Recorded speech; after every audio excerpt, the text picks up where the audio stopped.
In December 2022, Ford CEO Jim Farley proudly heralded an ambitious initiative, an agreement with 2,000 nationwide dealers to embrace the new Model E program. However, a mere year later, the landscape has shifted dramatically, with over 400 dealers withdrawing from the program. This stark exodus underscores a broader narrative: the cooling enthusiasm for electric vehicles, EVs, within the automotive market, particularly from the perspective of those tasked with selling Ford's flagship Mach and F-150 Lightning models. This decline in EV fervor is underpinned by a constellation of factors, ranging from supply-demand imbalances to disillusionment with specific EV offerings.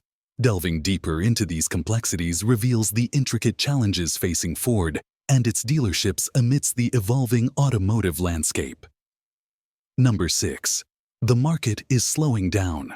Certainly, a significant factor contributing to the current situation is the slowdown in the electric vehicle, EV, market. Ford's EVs are experiencing notably sluggish movement in sales. While it's conceivable that sellers could potentially alter this trend in the future, Ford's dealers are keenly aware of the broader context. The era of early adopters has passed, coinciding with a surge in production capacity. However, this surge in supply contrasts sharply with the diminishing pace of sales. Following years marked by robust expansion, the latter half of the previous year witnessed a pronounced deceleration. Consequently, while 2023 concluded with a 50% growth rate, the trend sharply reversed in 2024. January saw only a modest 15% year-over-year increase, signaling a prolonged period of stagnation ahead. Ford itself faces internal challenges exacerbating the situation, which may appear more dire in comparison to the broader market conditions. A primary factor contributing to this is Ford's limited EV lineup, despite an initial surge in demand. Disappointingly, interest in the F-150 Lightning has waned due to various factors, notably its underwhelming performance in towing or hauling scenarios. Consequently, production has been halved, with the electric pickup slated for production in just one shift in 2024. The issues with the Mustang Mach-E are even more pronounced. Despite a considerable production volume, current demand is lackluster. Dealers are burdened with an excess inventory, with nearly 23,000 models languishing on lots. Given the prevailing sales dynamics, Ford would require over 400 days to clear this inventory backlog. Car Edge data indicates a startling 404 days of market day supply for the Mach-E as of March. Number 5. Model E program is too expensive. When Farley made an agreement with dealers about the new Model E program, dealers committed to making some major investments.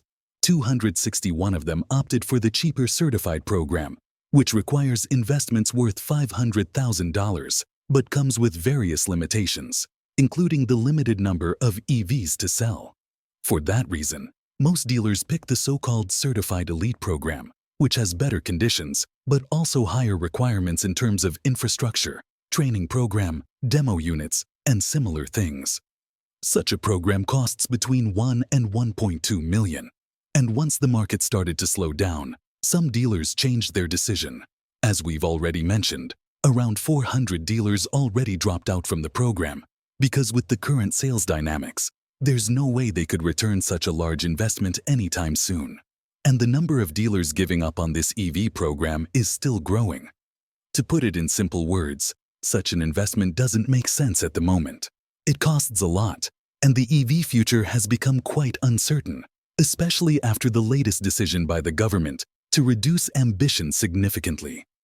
Biden's administration no longer plans to make 23% of new cars all-electric by 2032. With a new strategy, the goals are significantly lower. Number 4. Some dealers feel betrayed. It's no secret that many Ford dealers feel betrayed because while the company was promoting the new Model E certification program, it was also doing some pretty interesting things behind dealers' backs. Namely, Ford plans to follow Tesla's sales model and stop the middlemen, read dealers. It all started with the massive demand in 2021 and 2022, when brand new models like the Maverick and Mustang Mach-E came out. Ford was nowhere near to making enough of these, and as expected, dealers took advantage. It was the time of ridiculous markups, the time when Ford dealers were making record-high profits. It was easy to realize how customers felt, so Farley decided to do something about it, to save what remained of the company's reputation. It was time to build a new platform that would provide direct purchase and ensure fair prices.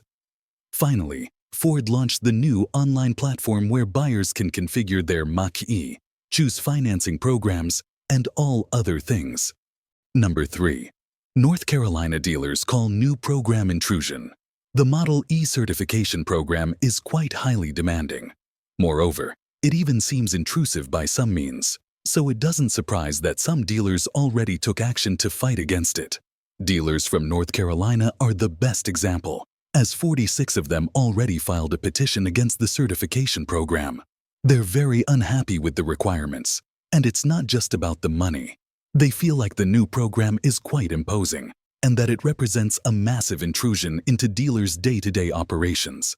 One of the most bizarre things, according to North Carolina dealers, is that dealers are required to invest so much money just to continue selling vehicles that they already sell. Therefore, check this part of the petition out, which says, through the EV program, Ford seeks to coerce dealers into expending huge sums of money unnecessarily in order to continue selling vehicles that are already authorized to sell.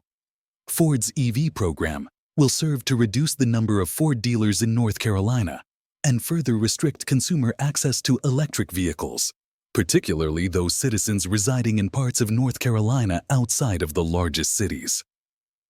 Number 2. Troubles in Illinois.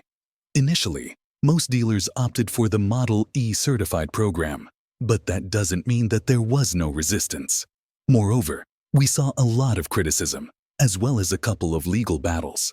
It turns out that the new program has caused some pretty serious trust issues between the company and dealers. First of all, dealers were concerned about the cost of new infrastructure, while all those limitations with the lower-tier version program were also a big reason why Ford eventually decided to change some requirements. Then things went much further in Illinois, where the state's motor vehicle board came to the conclusion that Ford broke the law because it was requiring dealers to make huge investments just to get the ability to sell electric cars. Concerns are numerous, from the cost of training, and especially about installing Level 2 chargers. Namely, the board claimed that no dealer ever had a problem charging electric vehicles with the current infrastructure, whether it's about delivery to customers or taking test drives. So the conclusion is that a lot of these infrastructural investments are unnecessary. After all, Ford indirectly admitted it with the current changes to the Model E program. Number 1.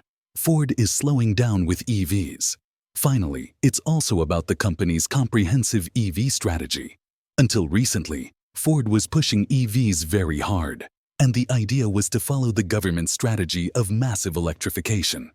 But soon enough, it became clear that such an approach is unsustainable for various reasons. First and foremost, legacy car makers, including Ford, can't stand electrification at such a rapid pace because they still haven't figured out how to make a profit on EVs. Of course, dealers see that clearly, so this change of strategy is a clear indicator that they shouldn't be investing so much money at a time when Ford is pushing back EV investments to save capital. The F-150 Lightning production has been cut down in half, and that's just a tiny part. It turns out that Ford has decided to postpone most of the EV investments for this year, worth around $12 billion. The pressure for quick electrification is off, so the company now plans a steadier strategy with IC cars remaining a primary focus point, but also with way more attention to hybrids, which are currently growing at a much faster pace than electric cars. In such a set of circumstances, it's pretty clear why many Ford dealers are giving up on the Model E certification program.